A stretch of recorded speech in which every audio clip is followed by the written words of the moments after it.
Assalamu alaikum, dear students. Today we start chapter number 1, exercise number 1.2. This is my title page. We will go to exercise 1.2. Question number 1. From the following matrices, identify unit matrices, row matrices, column matrices, and null matrices. Part 1. A. All entries are 0. When all entries of the matrix are 0, it is called null matrix. Part number 2. B.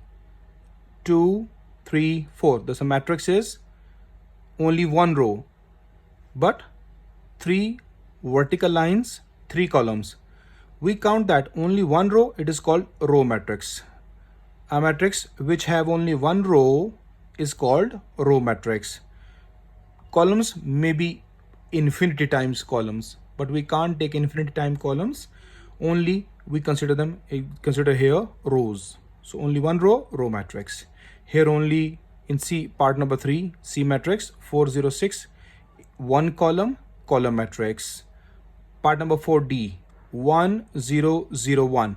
See here, this 1 and 1 elements are principal diagonal or main diagonal elements. I repeat again, these elements 1 1, these entries 1 1 are called principal diagonal or main diagonal entries. 0 0 are called secondary diagonal. Secondary diagonal entries are 0. If the principal diagonal entries or main diagonal entries are 1, only 1, and the secondary diagonal entries are 0, it is called unit matrix or identity matrix. Unit matrix or identity matrix. Okay, beta? So next, only one row, one column, and entry is 0. So this is called null matrix. Part number 6, F 5 6 7, only one column, as I solved in part number 3. I saw explained in part number 3. So same, this is column matrix. Question number 2. From the following matrices, identify square matrices, rectangular matrices, row matrices, column matrices, identity matrices, null matrices. Number 1. The matrix is given to me -8, 2, 7, 12, 0, 4. Here its order is 2 rows, 2 identical lines, and 3 vertical lines, 3 columns. So we will judge the first rows and columns. After that, rectangular matrix. Why it is rectangular matrix? Because these two dots up, one dot down is called because number of rows are 2. They are not equals to number of columns. Number of rows are not equals to number of columns. So this matrix is called rectangular matrix. So by the definition of rectangular matrix, if number of rows are not equals to number of columns, then the matrix is called rectangular matrix. Got it, students? Now part number 2, 3 0 1. So I saw that here 3 rows and 1 column. So you can set as a rectangular as well as column matrix. It gives 2 names as I explained in the question 1. If you have 1 column, so it is called column matrix. So this part 2, rectangular matrix as well as column matrix. Rectangular matrix, why rectangular? Because number of rows 2, number of columns 1. Number of rows are not equals to number of columns. So it is rectangular as well as column matrix. You can write both names or choose any one of them. Now next, page number 3, part number 3, 6 minus 4, 3 minus 2. See, number of rows, 2 horizontal lines, this means 2 rows, and 2 vertical lines, this means 2 columns. So the matrix of this order of this matrix is 2 by 2. This means that if the number of rows or number of columns are same, so it is called square matrix. So by the definition of square matrix, if number of rows are equals to number of columns, then the given matrix is called square matrix. Okay, beta? Part number 4, as I explained in the question number 1, 1 are called the principal diagonal entries or main diagonal entries.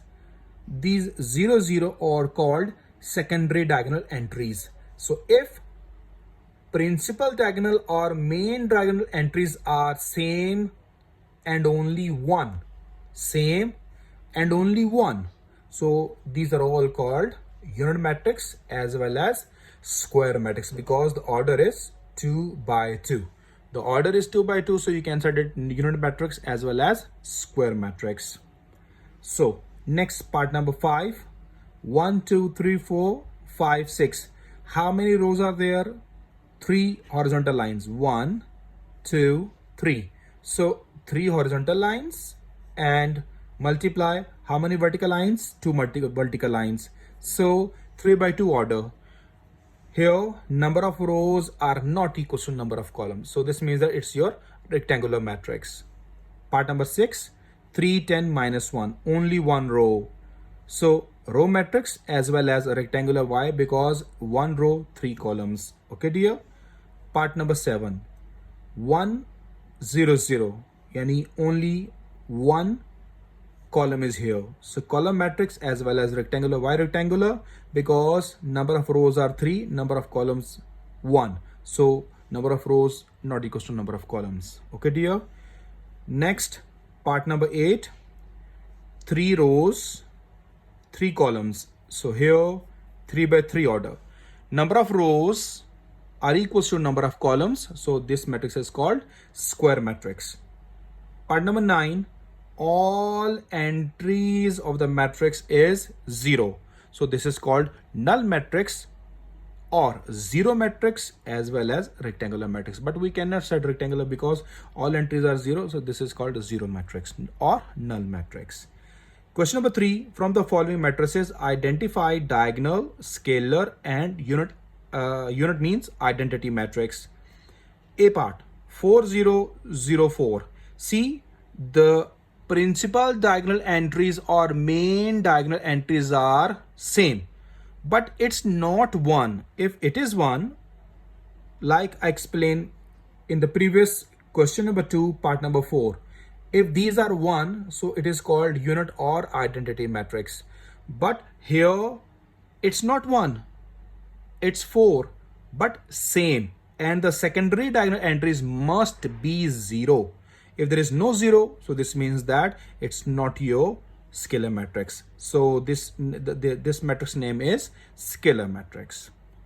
Next, part B matrix, 2 0 0 minus 1.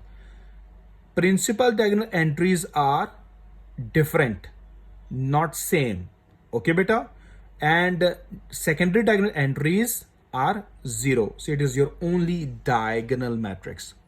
You remember, here in the matrix A, 4 is given, same, so it is called scalar matrix. If both are 1, so identity or unit matrix. If the principal diagonal or main diagonal entries are different, so it is called diagonal matrix.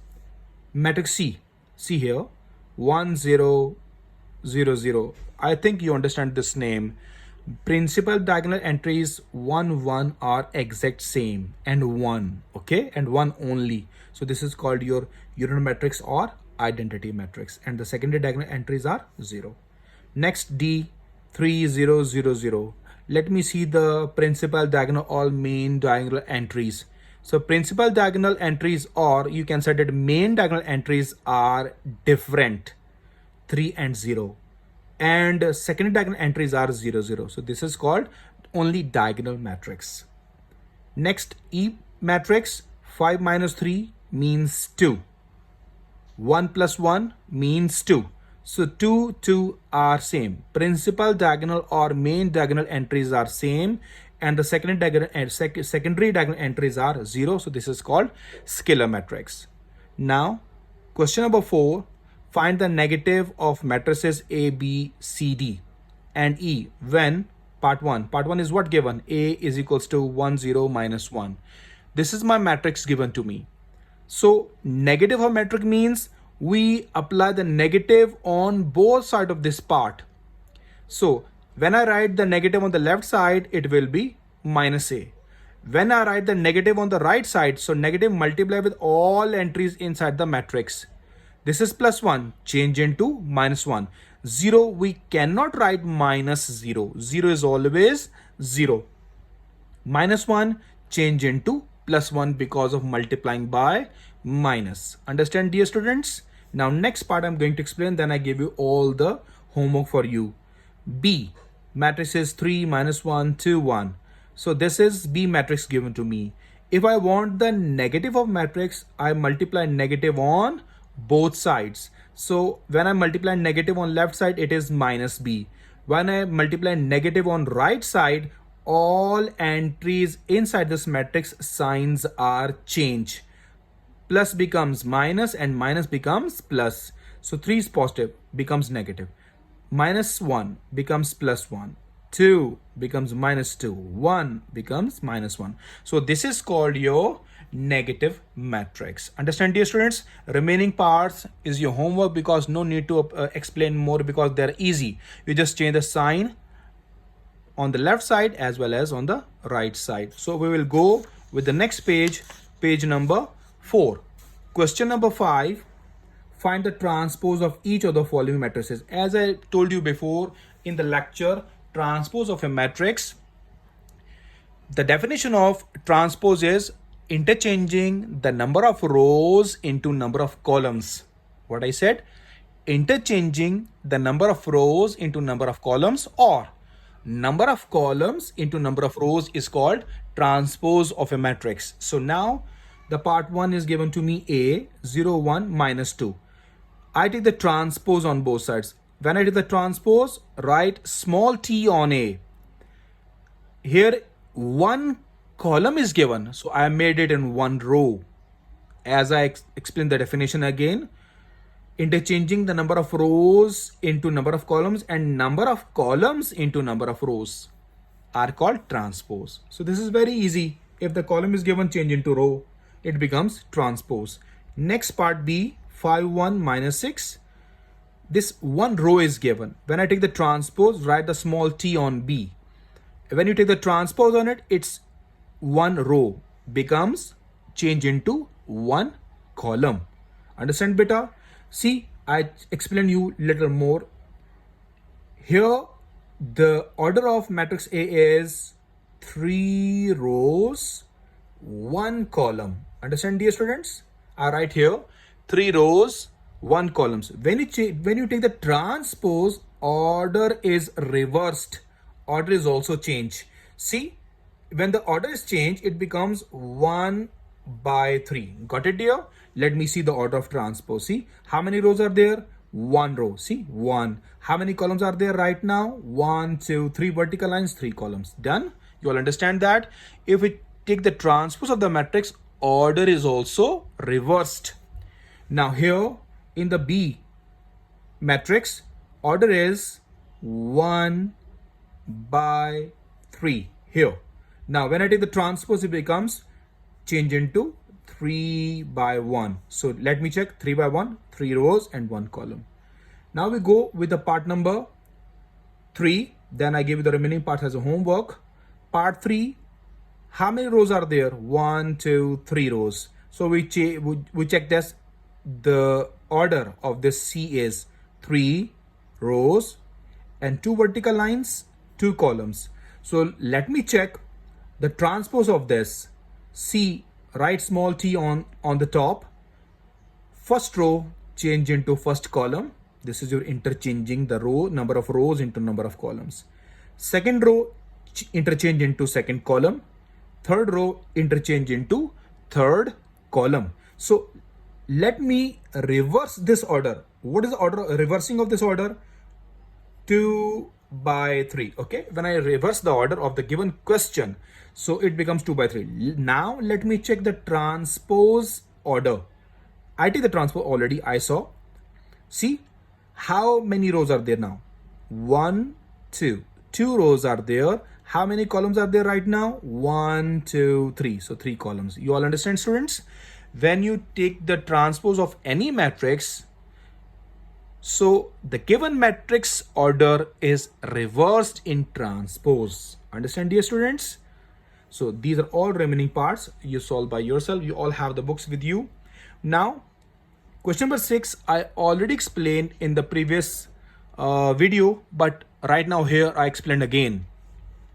Verify that if A matrix is given, B matrices are given, part 1, I want to solve A transpose whole transpose equals to A. I want to find the double transpose. Once inside, once outside, and this matrix becomes equals to A. Keep in your mind, when you take twice the transpose, it becomes the matrix again. So I take the solution, I take the left hand side. How we go for the left hand side? A is given to me as I write 1 2 0 1 here, 1 2 0 1. I take the first transpose on both sides. Here on the left side, we write the small t on the top. When we take the right side transpose, so first row 1 2 elements becomes first column, second row elements 0 1 becomes second column. So this is my first transpose. Got it, dear students? I want to find the second transpose, so I take the second transpose, taking transpose on both sides as I explained in the previous video. Taking transpose on both sides, if you want to write the wording, it's okay. If you not want to write the wording, it's your own choice. So I take the double transpose. Now second transpose, I take the transpose again for that. 1 0 row becomes 1 0 column, 2 1 in row becomes 2 1 in column. So let me see, this is my double transpose, okay beta? Transpose is transpose. So now let me see this right side. Is it equals to A? Yes. 1 2 1 2 0 1 0 1. It is equals to A. So I can write in the place of this matrix equals to A. That is my right hand side. So same, you go to solve the part number B. This is your homework as an assignment. You can solve, students. So this is the end of your exercise number 1.2. If you understand these videos, you go to YouTube channel Maths Online Sheraz Ishaq, class 9, chapter number 1. Subscribe these videos and like the videos. Thank you very much. Assalamu alaikum wa rahmatullah.